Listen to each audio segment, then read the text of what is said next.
आज मैं आपको पढ़ाऊँगी कॉस्ट अकाउंटिंग जो आपको बीकॉम के थर्ड ईयर में आता है। ये बुक्स उसका ये पहला चैप्टर है आपको कॉस्ट अकाउंटिंग।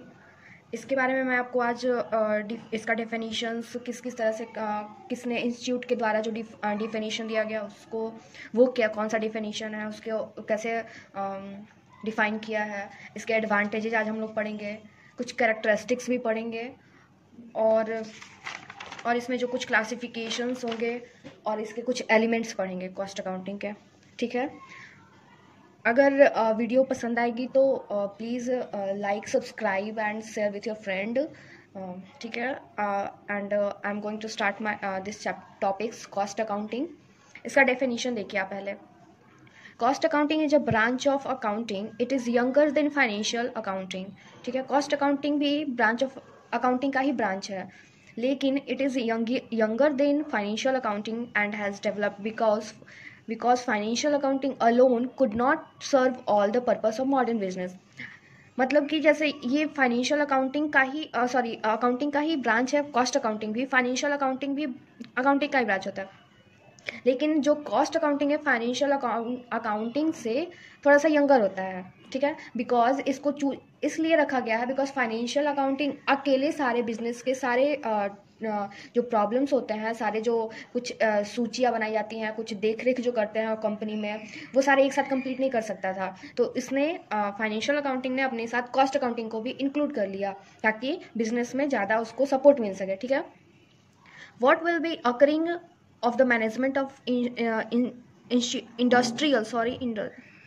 Industrial concern. ठीक है, हम लोग पढ़ेंगे कि क्या क्या कुछ कुछ कंसर्न, मैनेजमेंट कंसर्न जो ऑकर करता है। ठीक है, पहला, is there any wastage of material और टाइम। क्या कोई किसी ये देख रेख करता है कि कुछ किसी कंपनी के किसी मटेरियल का या फिर कोई टाइम वेस्ट है, कोई टाइम से कोई प्रोडक्ट कहीं सप्लाई हो रहा है कि नहीं हो रहा है जो डिमांड किया गया है, कोई जो मटेरियल रखा हुआ है स्टोर करके, स्टॉक बना करके, वो वेस्ट ना हो। सेकेंड जो है, is the level of efficiency what is should be, उस कौन से लेवल में कितना इफ़िशियंसी होना चाहिए, ये देख रेख करता है। थर्ड है selling and costing price of goods. जो प्राइस होता है गुड्स का वो कैसा होना चाहिए, बेचने वक्त, खरीदने वक्त कितना होना चाहिए, कितना मतलब सुटेबल होगा कस्टमर्स को भी, ये सभी डिसाइड करता है। ठीक है, फोर्थ है when time are difficult and sale are not easy, price have to be reduce, goods be sold at even low cost. कभी ऐसा भी टाइम आता है कि अगर जैसे कि सेल जैसे मान लीजिए आपके पास कोई प्रोडक्ट हो, उसका सेलिंग नहीं हो रहा है, मतलब बिक नहीं रहा है because of its high price, उसके प्राइस के हाई होने के कारण, तो आपको उस जगह पे आपको ऐसा करना पड़ेगा। कभी कभी ऐसा होता है कि कंपनी करती है कि अपने प्रोडक्ट के प्राइस को रिड्यूस करके उसको सप्लाई करती है मार्केट में एंड देन उसको बेचती है ताकि उसका प्रोडक्ट निकलते जाए, मतलब बिकते जाए। ठीक है, फोर्थ पॉइंट आपने पढ़ा cost accounting defined by institution के द्वारा कॉस्ट अकाउंटिंग को कैसे डिफाइन किया गया है। The technique and process of ascertaining cost. ठीक है, सुनिश्चित करना एक टेक्निक को और प्रोसेस को, उसको हम लोग इंस्टीट्यूट ने बोला है कि ये कॉस्ट अकाउंटिंग है। ठीक है, कॉस्टिंग है ये। ठीक है, कॉस्ट कंट्रोल पहला क्या, cost control keeping cost under check. हमेशा ये अपना कॉस्ट अकाउंटिंग जो है वो हमेशा कॉस्ट को कंट्रोल करते रहता है, हमेशा अपने कॉस्ट को चेक करते रहता है। ठीक है, और एसर्टेनिंग प्रॉफिटेबिलिटी एंड प्रॉफिट अर्निंग, हमेशा प्रॉफिट कितना हुआ कितना नहीं हुआ ये सब का भी ध्यान रखता है। तीसरा है collection and presentation of such information as it is required by management. एक कलेक्शंस एंड प्रेजेंटेशन की कैसे शो करेंगे अपने आप को, अपने प्रोडक्ट को किस तरह से एडवर्टाइज करेंगे तो हम लोग का प्रोडक्ट बिकेगा, किस तरह से नहीं करेंगे तो नहीं बिकेगा। ठीक है, मतलब एक तरह से अट्रैक्टिव बनाता है प्रोडक्ट को, ये सब चीज़ें। ठीक है, आप आई थिंक आपको समझ में आ रहा होगा। अगर आपको इसका नोट्स बनाना है तो आप नोट्स भी बना सकते हैं, आप देख लीजिए, वीडियो आपके पास है, आप देख सकते हैं कभी भी, आप इसको नोट्स बना लीजिए। अब हम लोग पढ़ने जा रहे हैं एडवांटेज ऑफ कॉस्ट अकाउंटिंग। ठीक है, एडवांटेज ऑफ कॉस्ट अकाउंटिंग में क्या होता है, जैसे देखिए, if goods system of cost accounting is install the advantage should be available पहला क्या है, with the help of cost accounting it would become possible to measure and then improve efficiency.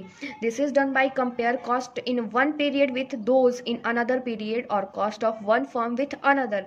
ठीक है, एक तरह से ये हेल्प करता है कि एक पॉसिबिलिटी होती है इस कॉस्ट अकाउंटिंग के द्वारा कि हम लोग मेजर कर लेते हैं बहुत ईजिली किसी भी कॉस्ट को एक फर्म के कंपेयर भी कर लेते हैं एक फर्म से दूसरे फर्म में. ठीक है. सेकेंड है, when price are within the control of firm it would be possible to fixed proper price only if cost are known. जब अगर कोई प्राइस या फिर कोई प्राइस फर्म के कंट्रोल में होता है तो वो पॉसिबल होता है कि उस प्रोडक्ट के प्राइस को हम लोग फिक्स कर सकते हैं, उसको मतलब चेंज भी कर सकते हैं. ठीक है, कॉस्ट अकाउंटिंग का ये एडवांटेज है. थर्ड एडवांटेज है, the special times for a special customer a special concession have to be given. अलग अलग तरह से अलग अलग कस्टमर्स को, कुछ स्पेशल कस्टमर्स जो होते हैं जो रेगुलर बेसिस पे आपसे कोई प्रोडक्ट हमेशा से बाई करते हैं, उन पे कुछ परसेंटेज का डिस्काउंट दिया जाता है एक स्पेशल टाइम पे. जैसे बहुत सारे कुछ ऑफर्स, एक जैसे ऑफर्स ही आप बोल सकते हैं इसको, ऑफर दिया जाता है. ठीक है. फोर्थ पॉइंट है, फोर्थ एडवांटेज है, cost accounting necessitate a number of record to be maintained.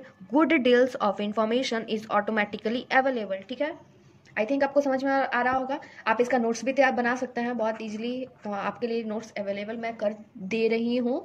And please अगर आपको पसंद आ रहा होगा वीडियो तो आप अपने फ्रेंड में भी शेयर करिएगा ताकि उन्हें भी बहुत अच्छे से नोट्स मिल सके, उनको कोई प्रॉब्लम ना हो. अगर जिनके पास बुक नहीं है आप आराम से इसे पढ़ सकते हैं. इसके अलावा आपको बुक में ज़्यादा कुछ नहीं मिलेगा फर्स्ट चैप्टर में.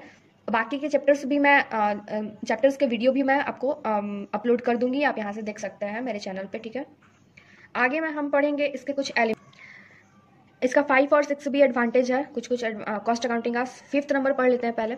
Cost accounting enables a firm to ascertain the exact causes of losses और wastage and thus enable it to put stop to that. ठीक है. 6 पॉइंट है, cost accounting encourages the habit of making decisions on the basis of calculations and therefore management will be discouraged from being reckless. I think समझ में आ रहा होगा. आप ये 5वां और 6ठा पॉइंट्स यहाँ से नोट कर लीजिएगा. अब आते हैं एलिमेंट ऑफ कॉस्ट. कॉस्ट के कुछ एलिमेंट्स. आप ये डायग्राम आप आई थिंक आपको दिख ही रहा होगा. आप ये डायग्राम नोट कर लीजिए. मैं बता भी दे रही हूँ ताकि आपको प्रॉब्लम ना हो. आपको जो चीज़ नहीं दिख रहा है वो इजीली आपको पता चल जाएगा. टोटल कॉस्ट को 3 पार्ट में डिवाइड किया गया है.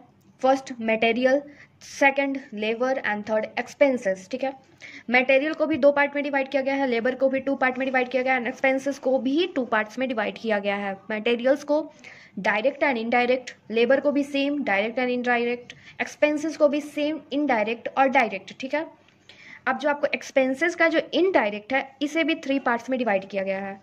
फर्स्ट एक्सपेंसेस इनडायरेक्ट एक्सपेंसेस है फैक्ट्री एक्सपेंसेस. सेकेंड है office and administration expenses. Third है सेलिंग एंड डिस्ट्रीब्यूशन एक्सपेंसेस. ठीक है, समझ में आ रहा है. आप डायग्राम नोटिस कर लीजिए, बहुत ईजी है, ज़्यादा हार्ड नहीं. आपको एलिमेंट्स ऑफ कॉस्ट, अगर ये डायग्राम आपको याद रहेगा तो आप कभी नहीं भूलिएगा और आप अपने से भी कुछ लिख सकते हैं, इस पर बना सकते हैं. ठीक है, 3 मेन आप याद रखिएगा, मटेरियल, लेबर एंड एक्सपेंस. ये आपको आगे के चैप्टर में भी पढ़ना है. ठीक है, जो आपका चैप्टर नंबर 2 है उसमें भी पढ़ना है. मटेरियल कॉस्टिंग चैप्टर नंबर 2 का नेम है. ठीक है, अब हम लोग पढ़ते हैं क्लासिफिकेशन ऑफ कॉस्ट. ठीक है, क्लासिफिकेशन ऑफ कॉस्ट में क्या क्या होता है, कितने पार्ट्स में डिवाइड किया गया है, क्लासिफाइड किया गया है. ठीक है, ICMA ने हमें क्लासिफाइड किस तरह कितने अपने टर्म्स में क्लासिफाइड किया है ये भी हम लोग पढ़ेंगे. ठीक है, सबसे पहले पढ़ते हैं the cost can be classified into followings. ठीक है, अकॉर्डिंग टू एलिमेंट आपने पढ़ा है मटेरियल, लेबर, एक्सपेंसेस. ठीक है, अकॉर्डिंग टू फंक्शन से भी कुछ फंक्शंस भी इसके हैं. इसका वीडियो मैं आपको इस क्लासिफिकेशन का डिटेल में आपको मैं एक वीडियो पोस्ट कर दूंगी ताकि आपको प्रॉब्लम ना हो. आप सारे अच्छे से उसको भी नोट्स बना लें या फिर रिवाइज कर लें, रिवीजन कर लें. ठीक है, अभी फिलहाल मैं ये बता देती हूँ. अकॉर्डिंग टू नेचर और बिहेवियर. 4th पॉइंट है according to controllability. And 5th है according to normality, according to relevance to decision making and control. आपने इतना क्लासिफिकेशन 6 तरीके से क्लासिफाइड किया गया है। एलिमेंट, फंक्शन, नेचर और behaviour, controllability, normality, relevance to decision making and control. ठीक है, ये नेक्स्ट देखिए, the following terms of cost are also included in the classification of cost as per ICMA। जैसा कि मैंने बताया था स्टार्टिंग में ही क्लासिफिकेशन का बताया कि ICMA ने भी हमें कुछ कुछ कॉस्ट को क्लासिफाइड करके अपने तरीके से दिया है, जैसे कि research cost, development cost, pre production cost, conversion cost, policy cost. Policy cost I think आपको समझ में आ रहा होगा, पॉलिसी मेकिंग्स जो होगा, आइडियल फैसिलिटी कॉस्ट। ठीक है, आई होप आपको समझ में आ रहा होगा। अगर आपको समझ में आ रहा है तो प्लीज़ आप नोट्स बना लीजिए ताकि आपको कभी प्रॉब्लम ना हो। And please like, subscribe and share करिएगा ज़रूर, ताकि आपको ताकि मेरे को और आपको भी वीडियो मिलते रहे, मेरे को मोटिवेशन मिलते रहे, मैं आगे भी वीडियो बनाती रहूँ। Thank you.